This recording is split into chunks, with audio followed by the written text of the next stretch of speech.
And there's always a way to calculate your portfolio allocation. This is not in any form of personalized financial advice, but it is a good rule of thumb to start with if you don't know where to start. Okay. So you've probably heard of what's called the rule of 100. When you Google search portfolio allocation calculation, the rule of 100, it calculates your portfolio allocation and how much of it should consist of stocks. Again, this is just a rule of thumb, so you don't necessarily have to follow it at all.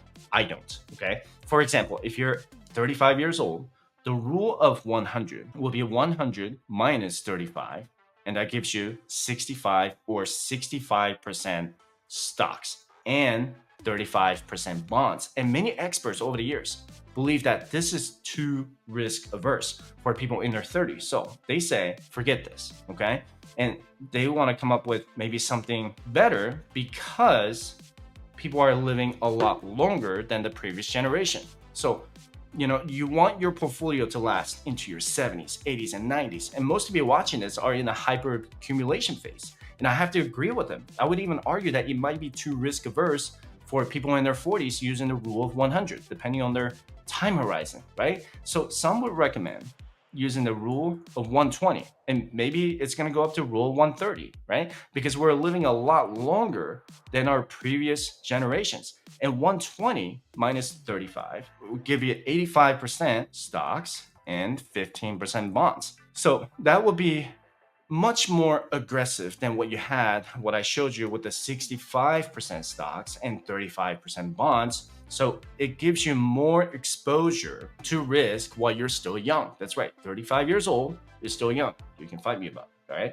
And most articles you find on the internet will say to plan for your retirement at the age of 67. However, you should put 59 and a half in the equation because that's when you're eligible to withdraw from your retirement investments penalty free. How many years out are you from turning 59 and a half? You might already have other investment accounts with some bond allocation. You want to look at your overall investments, time horizon, and risk tolerance. Can you stomach a 30% loss in value in just 1 year? If you invest in something that is considered aggressive growth, right? And the most important question to you is if you know what you're investing in, because you should never buy something you don't understand, right? So what do you think is better? Investing $500 a month, making 10% return, or investing $1,000 a month, making a 7% return on investment? You can't figure out how much you can invest without a budget. There's no way around it. I personally tested out the budgeting app called YNAB, and it's not just an app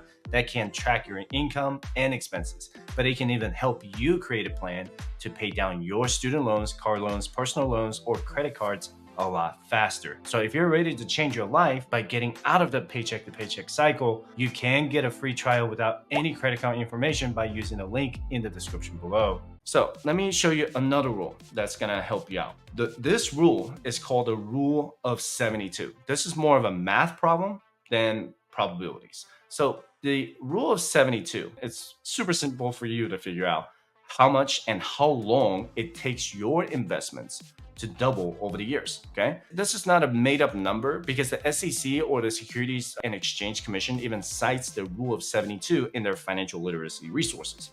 The rule of 72 helps you calculate how long it takes your investments to double based on the average annual return. So for example, let's say you have a goal to have at least $1 million invested in your taxable brokerage account. And let's say you have an account balance of $200,000 right now, and you don't want to put any more money into the portfolio because you want to just ride it out with the market until it hits $1 million. So if you find an index fund that you think will perform an average of 8% annual return, so 72 divided by 8 will give you 9 years. So in 9 years, that $200,000 will double to $400,000. In 18 years, it will grow to $800,000. Is it guaranteed that it will take 18 years to reach that number? Not necessarily. It's just a basic calculation. It will depend entirely on how the investment will perform in real numbers. And if the average annual return is 9%, then it's going to take 8 years to double the investment. If the average annual return is 10 years, then it's going to take 7.2 years. Pretty simple, right? So if you're trying to invest your first $100,000. How long it takes you to get there will depend entirely on how much you put into the investment. This spreadsheet shows the S&P 500 historical returns from 2014 to 2023. So let's say you lump sum invest $10,000 every year from 2014 to 2023, okay?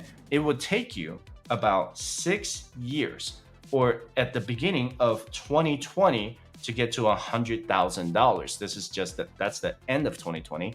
You see how it's performed an average of 11.29% annual return from 2014 to 2020, right? So if you use the rule of 72 and calculate 72 divided by 11, it's going to give you about 6.5 years, which isn't exactly double because that spreadsheet shows $10,000 every year for 7 years. So let me delete the rest of 10,000 and just show you the $10,000 from 2014. Do you see how it's double by the end of year 7 here at 20,400, right? By the end of 2020, because it's an 11% average annual return. So when you contributed another $10,000 in 2015, now that rule of 72 will be based on the average annual return from 2015 to how the market performed down to 2021, and that says 26% return, right? So understanding this rule can help you plan for your financial independence journey.